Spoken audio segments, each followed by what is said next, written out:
Hi, Sagittarius. All right.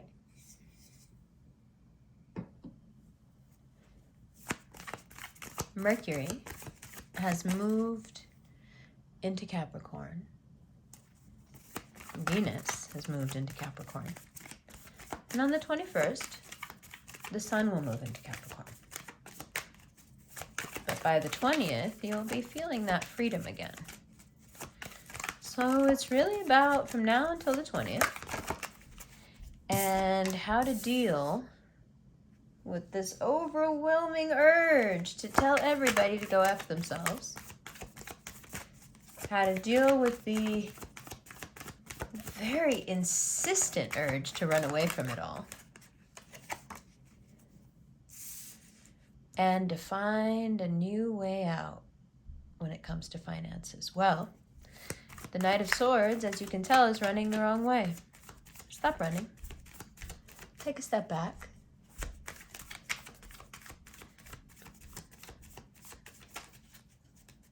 There are so many different ways that you can get what you want right now. But overplaying your hand and demanding too much and being super delicate or emotional in a work situation is not how you're going to get it. If you overplay your hand, especially when it comes to being righteous at work, that's going to backfire. Now, you haven't really thought about being that way, but in the next couple of days, it's going to occur to you. And you could, if you wanted, take all the fire out of that December 20th date that's so good for you. Or you can keep your thoughts to yourself. You can do the work. And you can stop trying to escape a situation that was made of your own choices and your own decisions. And you can start to work up. Back up to where you used to be. You can fill yourself back up. You can infuse yourself with that winning feeling. Once again. That's an inexhaustible thing. You can come up with that whenever you want. There's no limit on that feeling, is there? Now, there's a lot of people who have been wanting to connect with you and you haven't necessarily been wanting to connect with them. But I think the reasons are very different. You've been hiding, isolating, perhaps even fixating. I think you don't want people to get too close right now because they're going to see things that they will comment on and you don't have a response. So it's safer to isolate and not have to explain yourself. But the other thing you do when you're isolated is you overspend. I think because it makes you feel like at least you're doing something for yourself. Because the other thing you do when you isolate is you work too much. So this is how you justify things to yourself, right? I'm working too much, not doing anything or going anywhere. I may as well buy myself something. But that just adds to a bunch of stuff that you bought that you don't need and don't want and don't use and probably only make you feel good for a day, make you feel good for a photo, make you feel good for a night, not even a whole night. And I know you know this, but the equivalent of that in money, in the bank, or an investment, something solid, would actually make you feel good, long term. But, and I know you don't want to hear this because it feels like I'm, keep beating the same drum here. But that other way, where you save money and you invest it and you don't spend out of stress and you don't spend out of insecurity or loneliness, that other way also requires connecting with people and building a framework around yourself. So there's two types of Sag right now. there's the kind who have done that, who have diligently throughout their life cultivated a framework of friendships, family members, work relationships. Those Sages right now are running towards a future that they think will make them even happier. It won't. In fact, the stability that they desperately want is in the other direction, and they need to stop, slow down, turn around. Those of you who haven't had that, who either were raised in a way that you didn't learn how to make those connections, or for one reason or another, you just haven't, right? Sometimes people lose all their friends in a divorce. Sometimes people move. Sometimes people grow up with so much trauma that it, in their mid-20s or mid-30s, they just decide they don't want to talk to anybody anymore because they can hardly stand themselves. Whatever it is, if you're in the second category of people who don't have that emotional scaffolding, then the options that I'm mentioning, well, they're really hard. It's not easy to do those things. It's not easy to save your money. It's not easy to invest your money. It's not easy to have lots of people to deal with and have lots of paperwork to sign. It's easier to just have the money come in and blow it. Because all the different tiers of things that you will have to do in the other option, they require skills that you may not think you have.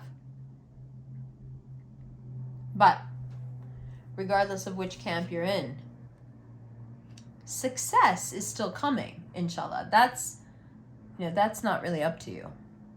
And maybe that's what makes you feel better ultimately, that none of this is really up to you. And I know you like to think that it is, and of course everybody wants to believe to a certain extent that they have free will, and we've been granted that by the Creator. So yes. But I think when Sagittarians get tangled up in their fate a little bit and start to try to direct it, it gets a little messy. And it gets a little weird, right? You're not here to play some new part that no one's ever played before. You're just here to play your part. You're not here to be anything more than you are. That's not the point of this place. That's not the point of this experience. And you don't have to prove to anyone that you are this supposed more that they think you should be. In fact, most of your power throughout not just the next few weeks, but full on into 2023, if not all of 2023, your power resides in being unapologetic about who you are and what you are. Sure, in the years gone past, that may have cost you dates, jobs, whatever. But it's an amazing filtering process because you filtered so many things and so many people out of the way, and you continue to do so, that the right people have no choice but to come your way. You're streamlining them towards you. So it's not that you can't be that person who has it all figured out and who isn't lonely and is connecting and isn't hung up on somebody that they think has to be the one. All these different ways that we isolate ourselves. You don't have to be a completely different person for your fate to go differently. You don't have to be someone who smiles in everybody's face and connects with everybody, and you also don't have to sulk and be upset about everything. You don't have to be anything for your fate to be fulfilled. And that includes not hanging on to things that you can't really be sure are your fate or not. When you get stubborn, is what I'm trying to say. I'm dancing around it quite a bit because I don't want to upset you. When you have this stubborn resolve, where you just know something is the way it is? Especially when it has to do with like, no, I knew I was supposed to get that job, or I knew that person was for me, and or like I knew I was supposed to take that trip. I can't believe I didn't. You know, when you get in that place, first of all, it's very hard to convince you otherwise. Secondly, I think you always do it when you're too vulnerable. You're vulnerable, and you're in your mind, you're too vulnerable and you don't know how to admit it. So, you pick someone. You choose someone or something or some event and you fixate on it. If I hadn't left that job, if I hadn't said this thing, if this guy hadn't left, if this girl hadn't, been like this or been wrong for me or whatever. And then that becomes the focal point on which you judge your life. I know a lot of you who will say things like, that's when my life changed, when that thing happened, like life's not been the same since. These jags that you get into, they're very destructive. And they can lead to all these other symptoms that we're talking about. Like, the isolation, the loneliness, and then the overspending, and then the stress that causes, which is going to keep you from connecting to people, which is going to make you isolate, make you feel lonely, which is going to make you spend, which is going to make you go into debt, which is going to make you not want to connect with people, which is going to make you isolate and lonely, which is going to make you spend. Okay, we can keep going all day.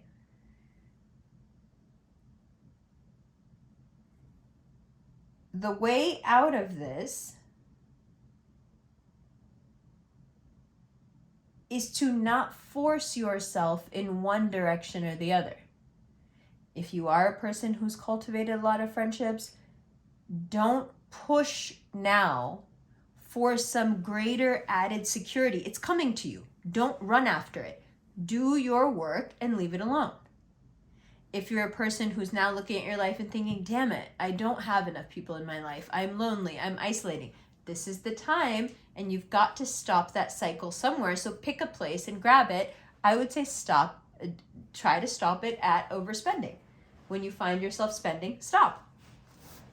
And you're going to see the next thing will be, okay, you're going to isolate more, and you're going to want to be alone more. You're going to want to almost grieve more. And then you'll come back around to spending. Don't spend. Sooner or later, the cycle has to break. And what are you grieving? And this is what I was trying to get at before. I know many Sagittarians that they grieve the life they should have had, the moment they should have taken, when the ball should have gone the other way, what have you. And so many of you, so filled with fire, so filled with passion, so obviously going places, can get completely stunted and stuck. And you would never think it. You're just not the personality type for it. But there you are. Unable to move, not even moving in circles, just frozen. Because something happens and it just stunts your growth. It stops you dead in your tracks. Well, December is that very uncomfortable time. It's very hard to articulate, even for me. You see how I'm dancing around it. Where the transits come together and say, okay, well, how long are you planning on doing this? How long are we planning on beating ourselves up about something that happened or didn't even happen, or something that someone else did maybe, that you think has now determined the trajectory of your life? And when are we going to get over this? When is that person leaving, or this person not giving you the job, or everything in between? When is this going to stop being the determining factor and the driving force in our life? And it's a strange and uncomfortable and quite honestly bizarre question for someone else to ask you. This is a very personal thing. But it's going to ask in a whisper.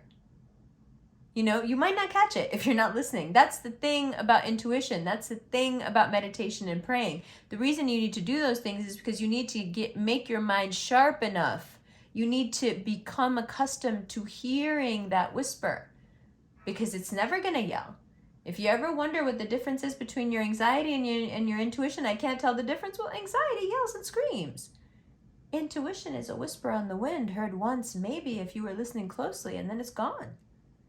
Your intuition is not insistent. It's not going to say over and over and over again. If your intuition wants to be insistent and wants you to stop you from doing something, it'll give you a terrible stomach ache, a terrible headache, you know what I'm saying? Like the body, aka intuition, that has a way of dealing with you.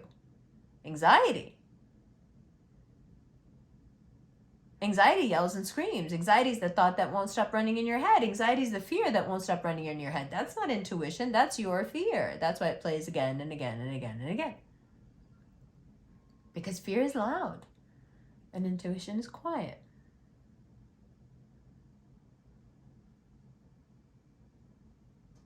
It's okay right now to get quiet, to listen to yourself, to forgive yourself when you didn't listen to yourself in the past. Also very important. But as we move forward in December, things do get better and better. There's some legal issues here. Yeah, there's a little bit of stagnancy on some legal issues, perhaps some contract work. But other than that, as long as you keep your calm, it goes your way. Just don't lose it. There's no reason to. It's all going your way. Now, what you've got to deal with is the upheaval that comes when it does go your way. I used to say this a lot when I first started my channel, but what I found so funny when I first started readings via the internet, just based on volume, I noticed it, right? People don't get worried when things aren't going well. They just hobble along. People are terrified when what they've been working on, meditating on, praying for starts to happen and starts to work. Whatever big culmination you're having at the end of December, whatever it is, can you mentally prepare for it now? So the mental isn't a drop-off when everything else starts to go well? Because that would just be some sabotage on some sad shit. You know that. Maybe start doing the mental work now of getting into the space of however this is supposed to work out best for you. So once it does, inshallah, work out, you don't have this mental tower moment where you're just thinking over and over again that you're not worth it, that you can't do this, that this was not for you, this is a mistake, this is a fluke. You don't want to bring that energy into the end of December, trust me.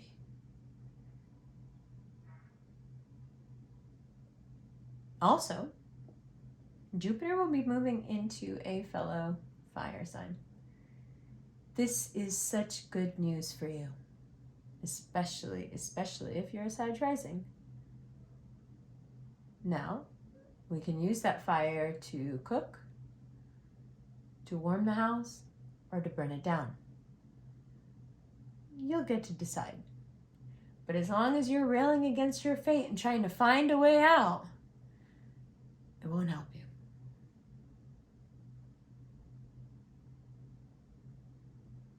Now, when you get the freedom you've been craving, and this will start happening around the 20th, don't do bad things with it. Just stay in your lane. Don't try to get the world back for how you felt all these years or how held back you felt. Just move forward. Good. And a happy birthday to you. I love you guys, and I'll see you in the extended on Patreon and on Vimeo. Oh, some of the t-shirts are up for sale in the info box below. I think they put my merchant store back up a little while ago. Check it out.